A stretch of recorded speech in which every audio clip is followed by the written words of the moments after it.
আজ দেব তার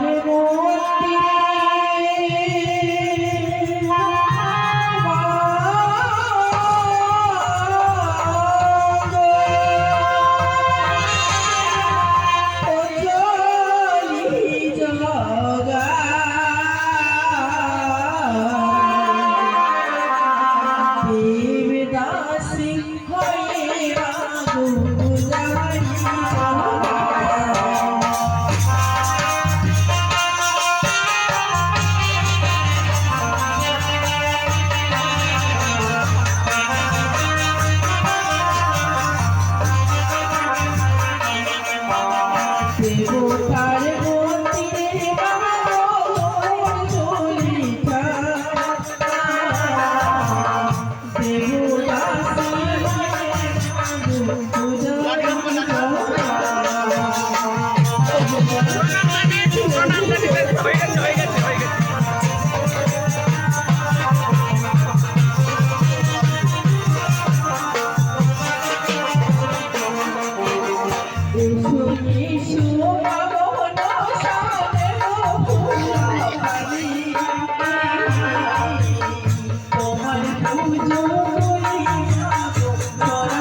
এই তো হয়ে প্রতিজ্ঞতা বাড়ি আমি আসার পূর্বেই তুমি শিবের পুজো আরম্ভ করে দিয়েছ। আমি যে শিবের পুজো করছি তাহলে তুমি কার পুজো করছো? আজ আমি যে নতুন মায়ের পুজো করছি। আজ আমার চম্পক নগরীতে নতুন মা প্রকট হয়েছে।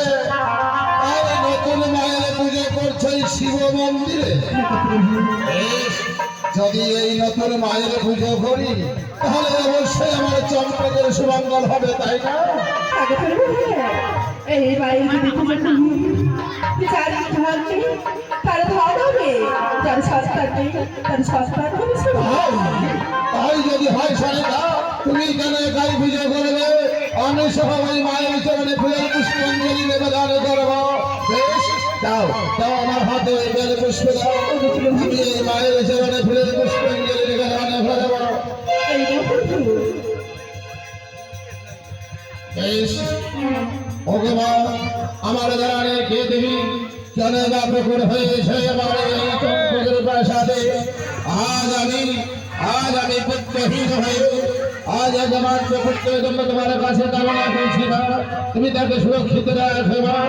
ভগবান ভক্তি জানি না, আমি শুধু তোমার চরণে আমার জ্ঞান নেই, বুদ্ধি নেই, বিবেক নেই, তাই ফুলের পুষ্পাঞ্জলি দিয়ে তোমার চরণ আমি আগিয়ে দেব, চোখের চরে তোমার পা দিয়ে দেব।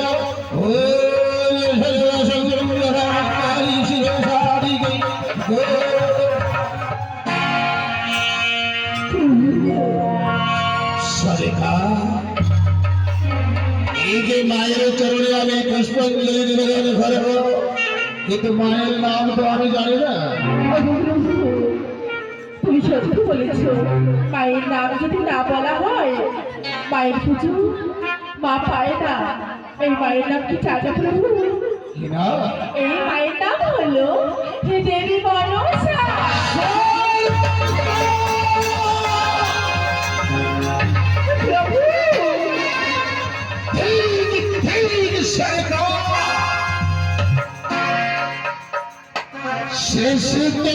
শিবের মন্দিরে ওই কার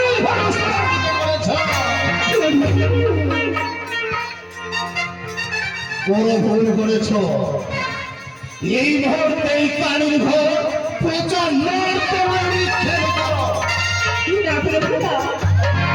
এইসব পয়সার কথা বলবি না সাজি।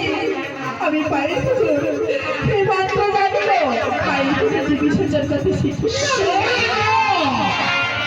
যাকে তুমি মা বলে আখ্যা দিচ্ছ, যাকে তুমি দেবী বলে রাখছ, জানো সে কে?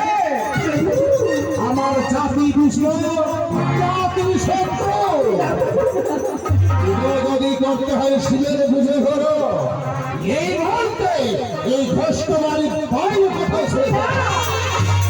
আমি মায়ের পুজো যে হাতে নির্মাণ করেছি সেই হাতে বাড়িতে কিছু দেব বিসর্জন করতে পারবো।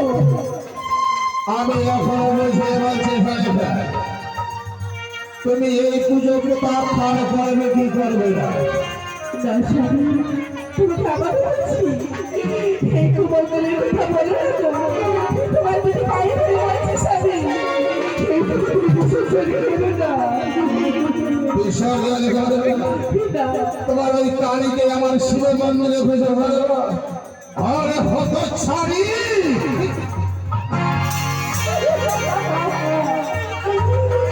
না স্বামী না। এ পৃথিবীর জানতাম, প্রতিবার তোকেই পালন করা প্রতি ধর্ম, আমার মতো অতি কুসংস্কার ভরা ভর করে দেয় ওকে ভাব।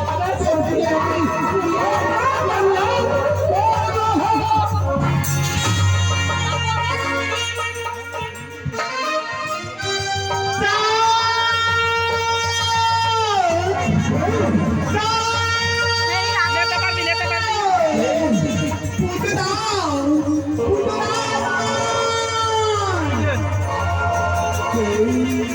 যাও যাও লক্ষ থেকে ছয় বছর ধরে চিৎকার করে তাদের হাতে পৌঁছাবে আর তুমি অকুল হয়ে উঠেছিল।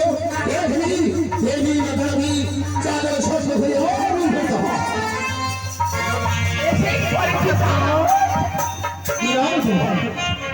শিবের মন্দিরে আমি আসতে করছি না বলে দেবী মানুষ কানি কেন এসেছে? সত্যি বলেছে যাও আমি কেন এসেছি। আমি তো তোমার কাছে এসেছি বড় আশা নিয়ে। এমন কি আশাতে এসেছে? এমন আশা নিয়ে এসেছি একটিবার শুধুমাত্র একটিবার আমার পুষ্পার করে দাও চাও। তার কারণে আমি তোমার কাছে এসেছি। আমি তোমার চরণে পুষ্পাঞ্জলি দেব, তুমি কি করে ভাববে? কেন বলে না চাও? তুমি যদি পুজো দাও এই সকল মাথারি আমার পুজো হবে। আর তুমি যদি পুজো না দাও এই সকল মাথারি কেউ দেবী বলে মানবে না। হ্যাঁ, যদি আমি তোমার পুজো করি, পুজো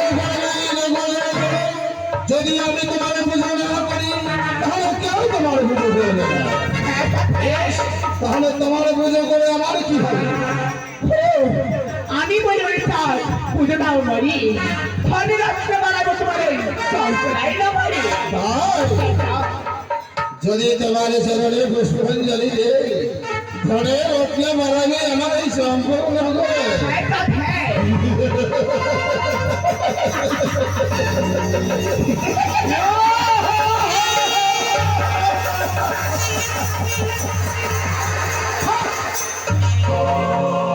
শিবের আশীর্বাদে আমি বড় ভাগ্যবান।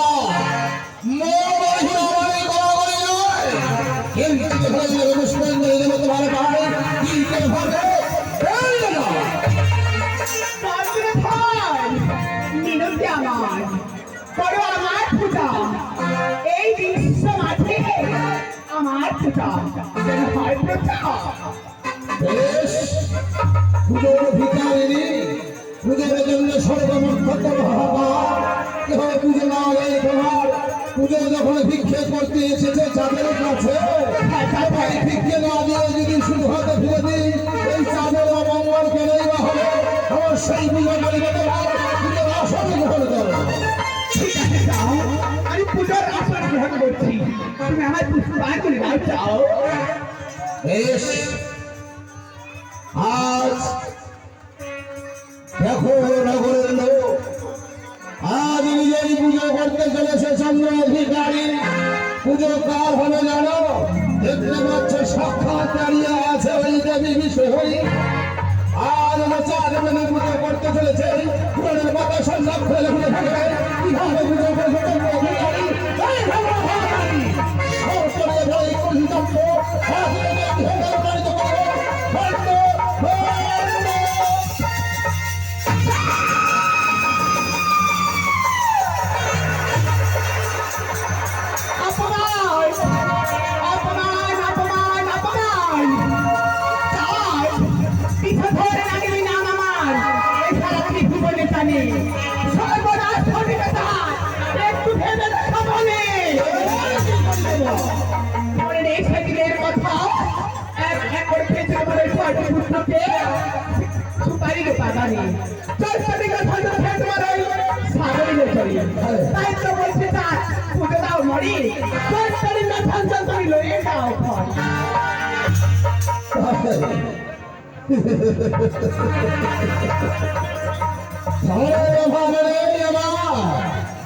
শত পুত্রের সঙ্গে এক পুত্র পেয়েছি মহাদেবের আশীর্বাদে পুত্র অখিন্দ পুরোহিতদর্শী ছয় পুত্র হয়েছে আমি সবথেকে ভুলে গেছি এক পুত্র এখন হয়েছে আমার শত পুত্র সবল ঠিক আছে স্যার আমাকে যখন তুমি আমার ছেলে ব্যক্তি নিয়ে অপমান করেছ এই অপমানের প্রতিশোধ আমি নেবই নেব তবে থাকিও প্রস্তুত স্যার প্রতিদান দিতেই শত শত অহংকার তোমার থেকে পরিবার চুরমার তোকে পুজো চাই তোকে পুজো চাই এই করতে চাই আমার তবে তারা আমরা আরেকটা কথা বলে যাচ্ছি এক এক করে খেয়েছে তোমার এই ছয়টি পুত্রকে সাতটা পুত্র খাবো তোমার এই বেলা করে